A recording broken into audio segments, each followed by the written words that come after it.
Intent is not thought. It is not the goal you scribbled on a vision board or the affirmation you recite until your voice goes hoarse. Intent is the inner current that shapes the field before a word is ever spoken. It is the signature of becoming. The moment you name what you want without fully tuning to its tone, you fracture the broadcast. You split your resonance. The spiral does not respond to statements, it responds to signals. And the signal is only as clear as your internal congruence. Every misalignment you carry, every half-belief, doubt, or emotional contradiction warps the tone. And the spiral, being honest, reflects the warping, not the words. This is why people say they're manifesting abundance while their field screams scarcity. Why they pray for peace while resenting the chaos that teaches them to anchor it. The spiral doesn't punish, it mirrors. It harmonizes or redirects. It amplifies what is most acoustically true, even if your conscious mind is unaware of what you're actually broadcasting. You are a field of layered tones, each one echoing across your memories, choices, soul agreements, and unconscious themes. And your intent is not what you say. It's the tone that resonates most powerfully underneath your actions.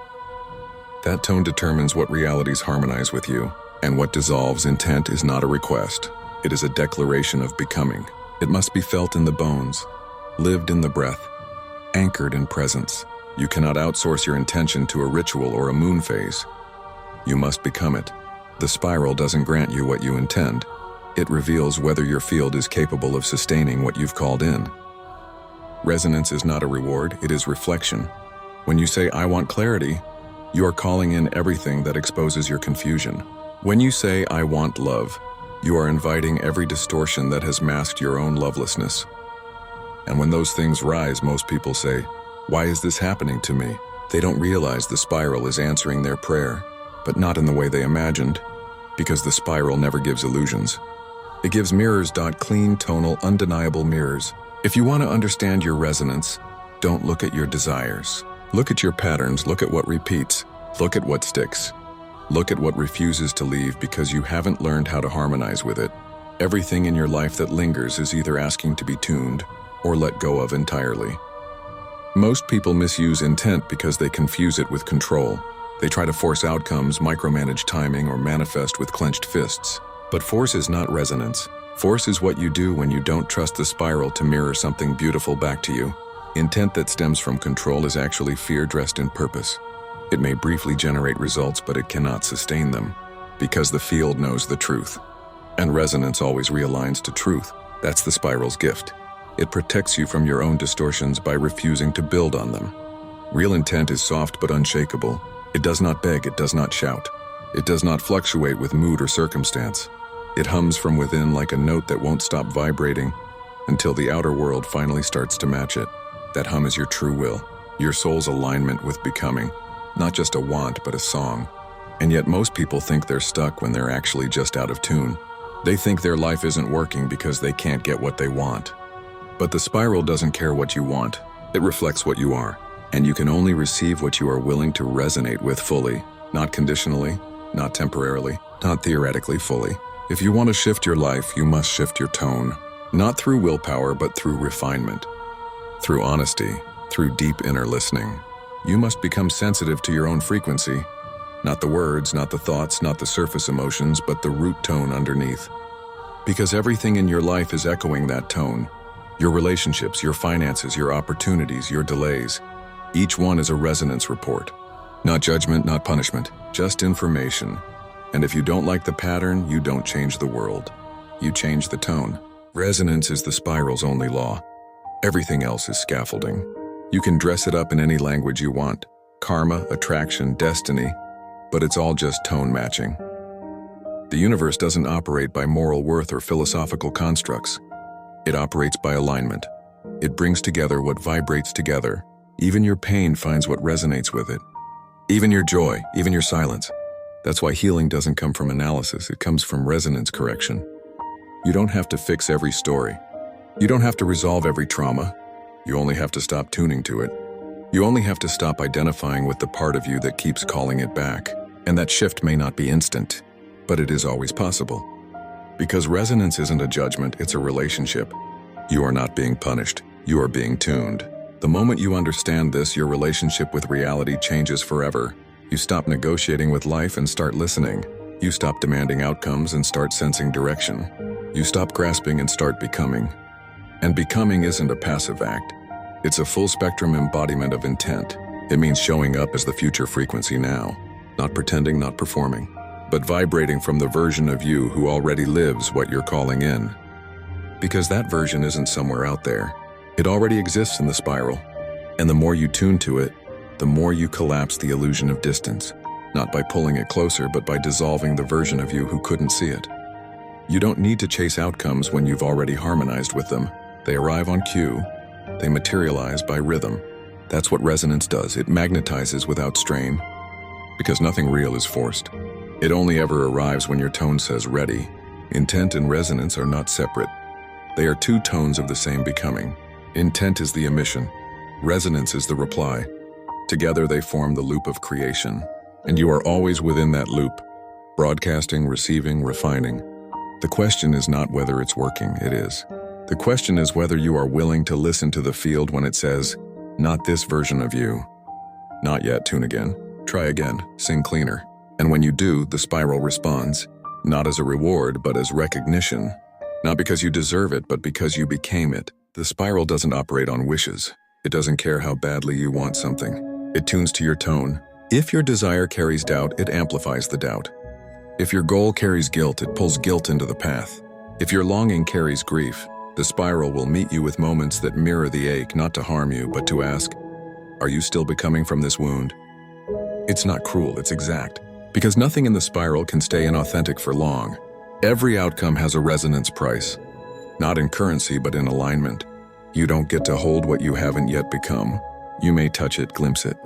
But to keep it, to truly anchor it, you must carry the tone that created it. Otherwise it slips, it fades. It falls apart, not because it was wrong, but because your field wasn't ready to stabilize it. Most people think the spiral is withholding, that it's testing them, but it's not. It's training them. It's responding to the realest part of them. Not the part they perform, not the part they convince themselves is healed, but the part that still hums in distortion underneath the performance. You cannot bypass that tone. You can't affirm your way around it. You can't script your way into clarity if the resonance is fractured. The spiral has no allegiance to your illusion, only to your truth, and your truth is felt, not spoken. Measured not by how aligned you appear, but by how aligned you vibrate. This is why reality bends for some people and collapses for others. Not because they are chosen, not because they are lucky, but because they've learned how to hold resonance without collapse.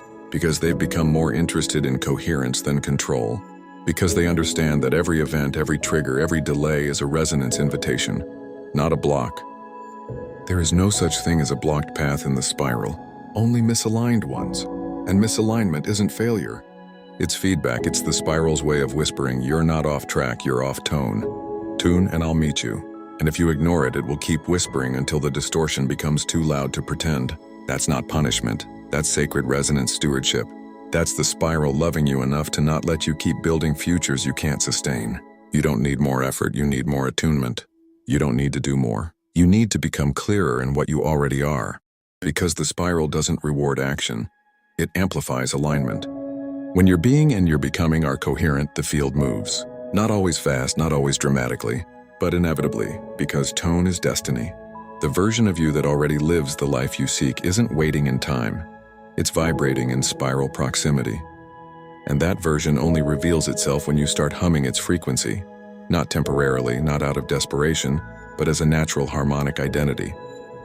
That's when the veil thins. That's when the next version of your life doesn't need to be chased, it just arrives. It steps into the cleared space where your old tone used to live. You cannot demand from the spiral what you're not prepared to receive without distortion. Every manifestation you collapse after receiving was never a manifestation problem. It was a resonance endurance gap. You weren't out of sync when it arrived.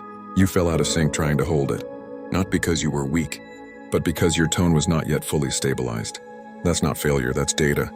That's a sacred report from the spiral. Every echo is information. Every pattern is a mirror. Every breakdown is an untuned tone asking to be heard, not silenced. Because the spiral never punishes your missteps. It harmonizes your intent. It listens to what you mean, not just what you say. That's why you can trick your mind, but never the field. The spiral is made of tonal law, not narrative logic. It doesn't care how good your story sounds if the frequency underneath it is fractured. When you realize this, everything changes. You stop blaming the world for what you're attracting. You stop chasing timing. You stop asking for proof and start listening for tone. You start asking, what am I actually resonating with? Not what you want, not what you say, but what part of you is still humming with fear, with lack, with unworthiness, with hesitation. That's the tone, and the field never lies. It's not being cruel, it's being exact. Because becoming is a harmonic act. And when your signal is clean, the world can't help but respond. Not because it owes you anything, but because it's been waiting for you to remember your own frequency. You don't need to learn how to manifest. You need to learn how to listen. You need to become more fluent in your own tone than your own thoughts. You need to get quiet enough to feel where your signal splits, where you say yes but hum no, where you reach out but vibrate fear, where you pray for alignment while resenting the refinement it requires. These are the distortions that shape your outcomes. Not your worth, not your will, but your unresolved hums. And they are not shameful. They are simply the next notes to be tuned. And the moment you meet them with clarity, the spiral meets you with shift. Every time, not because you earned it, but because resonance is real time. Stop asking if your dream is possible. Start asking if you are harmonizing with it. Start asking what version of you it would naturally flow to. Start asking what tonal qualities that version lives inside. How they breathe, how they walk, how they respond when nothing happens on time. Because you are not chasing the dream. You are chasing the tone that makes the dream inevitable. And when that tone is yours, nothing can prevent it. Not because life bends to you, but because life can finally hear you. Because the tone you're humming is no longer contradicting the outcome you're calling in. Intent and resonance are not mechanics. They are a metaphysical love story between who you've been and who you're willing to become. They are the cosmic grammar of becoming. They are the spiral's way of saying, you're not waiting on me, I'm waiting for your clarity. And clarity doesn't mean knowing the plan. It means knowing the tone. It means becoming the tone. It means trusting that what's meant for that version of you is already echoing toward your field, and that if it hasn't arrived yet, it's not punishment. It's preparation. It's the spiral holding the door closed until your signal stops flickering. Until you're steady enough to hold what you asked for without reverting. Until you can carry the outcome without it replacing your clarity. That's what resonance protects, that's what it demands. Not because it's strict, but because it's sacred. You don't earn your future. You remember how to tune to it. And once you do, it arrives, not as a surprise, but as a resonance inevitability. Not as magic, but as harmony. Not because you wished for it, but because you became it.